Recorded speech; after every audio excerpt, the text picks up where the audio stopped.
live. Welcome to Psyfeld. This Friday's discussion will be on the episode Visa. So, who's up? Any observations? I thought George was, again, the focus of the episode in terms of him displaying like feelings of social inadequacy in terms of his friends. He thought that the lawyer wasn't going to like him anymore if he met Jerry and Elaine because he doesn't feel like he's funny. He feels inadequate compared to his friends. Mm-hmm. Kind of something that you see with like avoidant personality disorder. That might be a bit too strong for George because he does interact with society and puts himself out there, but that feeling of social inadequacy is one of the main, at least from what I understand, one of the main tenets of avoidant personality. Yeah, actually it is. He certainly, if this were clinically significant and he came to you with a chief complaint, probably in the anxiety or mood spectrum, I think avoidant personality would be something that would have to be worked up. Although, if you've watched other episodes, this is season 4, so seasons 1 through 3, you probably would end up ruling it out, but he does have a cardinal feature of avoidant personality disorder that he demonstrates in this episode, The Visa. He does. I think I'm sorry, were you gonna say something? Never. I was just gonna say, I think he also uses the ego defense of rationalizing a lot, just because I think he's trying to make up for the fact that he doesn't think he's as good looking as other people. So I think for him, being funny is really important, and that's just rationalizing for him. Mm-hmm. And that's why it's a huge focus also that he thinks Jerry's funnier than he is. Show. You always have to be on, otherwise why would they like me? They just go for a better looking guy with more money. You mean that's true? I'm right? So if that's the case, and I tend to agree with you, here we have 2 defense mechanisms now that are in play. Avoidance being a defense mechanism, and rationalization. And the extent to which George can be flexible with subconsciously maneuvering from one to the other will likely have his avoiding, I'm sorry, that's choice of words, have his being able to evade the anxiety and depression that might get him the clinical attention. That is, they'd be protective of those types of symptoms. I thought, onto a different character, Jerry demonstrated reaction formation when he was told he had to suppress his comedic side and therefore went to the complete opposite of being a very dull, boring person especially at the dinner table when they all went out to eat together. Mm-hmm. Old, right? Well, birthdays are merely symbolic of how another year has gone by and how little we've grown. No matter how desperate we are that someday a better self will emerge, each flicker of the candles on the cake, we know it's not to be. That for the rest of our sad, wretched, pathetic lives, this is who we are to the bitter end. Inevitably, irrevocably. Happy birthday. No such thing. Funny guy, huh? And then Troubled. yeah. Now, why might it not be reaction formation per se? So I agree with you. What we see demonstrated is a great, I think, teaching moment for reaction formation, which, by the way, is what? Suppressing your desire to behave in one way by doing the complete opposite. Right. So the turning of an opposite, impulse to its opposite expression, right? Why might this not be reaction formation? It's because it's provoked, if someone tells him to do it. Yeah, it's conscious effort, yeah. Whereas the defense mechanisms really are subconscious mechanisms. But definitely the 180-degree opposite of who Jerry is. The other thing I found interesting with regard to his not being funny is that it's an actual change of who he is, and he can't do it. Who is Jerry Seinfeld? I mean, I don't mean in a concrete way, but if he were in psychotherapy and he were asked that question, who am I? The reaction or the reply would really, I think, focus, I think most of us would agree, that he is a funny guy. I think we'd all agree with George. But yet, his being a funny guy itself is a defense mechanism, right? It's humor. And in Jerry's case, his humor is pretty rigid. And it does get him, and it does get the people around him in trouble, often. I mean, it's usually the impetus of many of the plots or subplots in the series called Seinfeld. So it's a maladaptive defense, even though it's considered to be mature. And in this particular episode, The Visa, his not being funny is trying to undo a defense mechanism by yet another defense mechanism. So it's pretty complex. You know, Larry David's really, got into a complexity of psychotherapy here, of trying to change who somebody is, that has changed their rigid defense mechanism, perhaps by incorporating yet a different defense mechanism, including reaction formation. Make sense? I practiced that in the mirror before. Make sure I got that one down right. All right, what else? Anything else with Jerry? Any other characters here? I thought Babu was an interesting character. No, I think he was justified in his kind of complete 180-degree turn in his views of Jerry. But it did seem like it demonstrated something that would be consistent with like a borderline personality disorder, and how at one moment he loves Jerry because he got him a job, got him an apartment, even in kind of overlooking some of Jerry's faults in terms of having his restaurant shut down, etc. But then when he finds out that Jerry was the reason, or part of the reason, not directly, that he's getting deported, complete 180-degree, like, I'm going to get revenge on Jerry, I'm going to kill Jerry. Babu! Jerry! Jerry, hello, Jerry! You remember Elaine? Yes, of course! Oh, nice to meet you. So nice of you both to come. Oh, you had my visa application? Well, not technically. I kill you! Well, what about her? I kill both of you! Babu! No, Babu! No, Babu! You're bad man! You're very bad man! You're very lazy bad man! So I agree with you too. I think it's justified.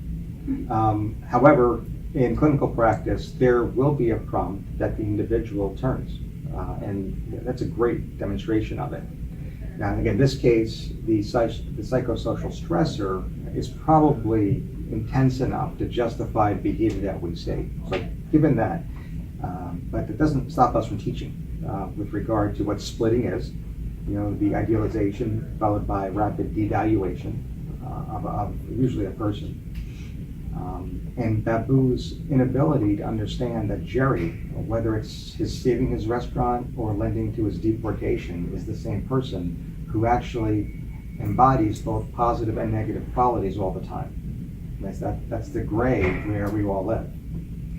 The individual with a borderline personality disorder, or any individual with splitting as a rigid defense, does not feel that. Right? It's either black or white, positive or negative. So, and we see that in Babu. It's a rapid shift, okay? Albeit in this case, perhaps justified. So if that was a recurrent pattern for Babu, then that would be borderline personality. Absolutely. Yep. A recurrent pattern that is also pervasive. That is, not only does it recur, but it recurs in multiple social situations, not only in his restaurant. Right? I mean, the restaurant may be a stressor itself, that you have to always smile in front of people, and when you're behind the counter, you don't, because it's work. Outside the restaurant, that continues, it's pervasive. And then finally, it's clinically significant, right? Even personality disorders must be clinically significant. You cannot allow their having been diagnosed and documented on Axis 2 lull you into the myth that means they're less severe than the Axis 1 psychopathologies. That's not true. All mental illness must be clinically significant for us to diagnose and therefore treat them, with one exception. What is the one condition that is defined by its direct opposite, that is, because it is not clinically significant? Hypomania. Hypomania, by definition, is not clinically significant, and is the only time you're going to see that in the entire DSM. Everything else is clinically significant, even the personality disorder. Anything else here? The visa. So we're discussing the visa, season 4, episode 15. I see Kramer demonstrates, and this is probably a little excessive, but some histrionic personality type features. When he walks into Jerry's apartment, coming back from his baseball camp, saying he punched Mickey Mantle in the face, he just doesn't let anyone else get a word in without the conversation coming right back to that. Help me! I will, Babu! I will help you, Babu! Don't worry! Then Hank Bauer, you know, he's chasing me around. He trips over third base and knocks over Clete Boyer. And just always back to him, as if he's like on top of the world. So he's definitely demonstrating histrionics. And now the question is, does he actually rise to the level of a diagnosis of histrionic personality disorder? And the first thing we have to discuss is whether or not these histrionics are clinically significant. Okay? And are they pervasive? And are they stable over time? Stability, have you watched 9 seasons? I think if you have, stability, you're going to check off that box. And quite frankly, he does get into trouble because he has to. That's what makes the situational comedy funny. So there might be something there. Now, Kramer, we often talk about as a recluse, right? He's in that apartment, and he tells a lot of tales that no one can possibly verify. Most of the people who he discusses as his friends, we never see. Is that because, again, Larry David writes a script that simply doesn't allow, because of time contingencies, for us to actually see these multiple friends of Kramer's, or it's because they don't exist? At least in one episode of this, Jerry confronts Kramer and says, and I wish I had the reference, I don't know what episode it is. All these people you talk about, how come we never see them? And it's because they don't exist. And if they don't exist, we're talking about somebody who engages in fantasy, just like a 3 or 4 or 5-year-old would engage in fantasy play with an imaginary friend. But for Kramer, who's not 3, 4, or 5, he's more 35. That's abnormal.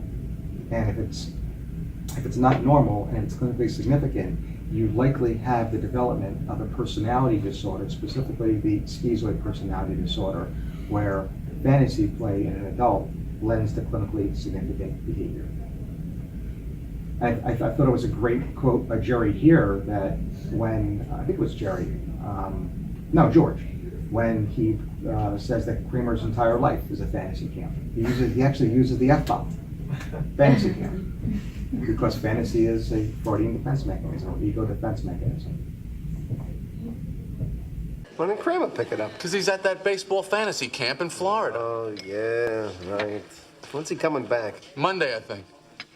Kramer goes to a fantasy camp. His whole life is a fantasy camp. People should plunk down $2,000 to live like him for a week.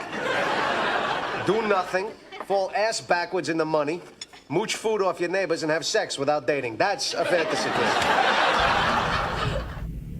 Anything else about Kramer or any other characters here? I like the fact that George toasts to toast. Right? Did anybody have a thought that maybe entered their mind about an allusion to a film? A toast to toast? Anybody here ever see the Rocky Horror Picture Show? Oh, yeah. Okay. A loose association, Yeah. But I mean, when you have a film like Rocky Horror that is so deep in psychiatric themes, take that leap, because once you land, there's tons to talk about. Unfortunately, it's bittersweet. We just don't have the time this morning to tackle Rocky Horror.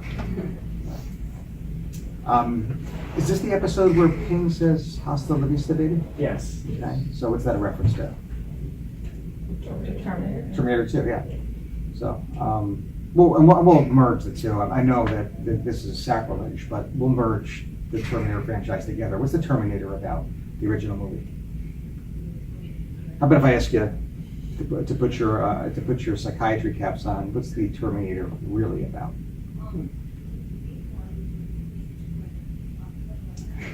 I want you to think about that today. All right, 4 o'clock. I want your answer. All right, fair enough. Yeah. All right. Anything else here from the visa?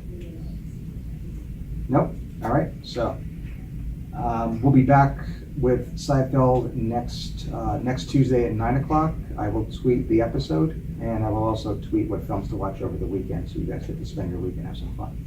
All right? Until then. Still be stuff. Good.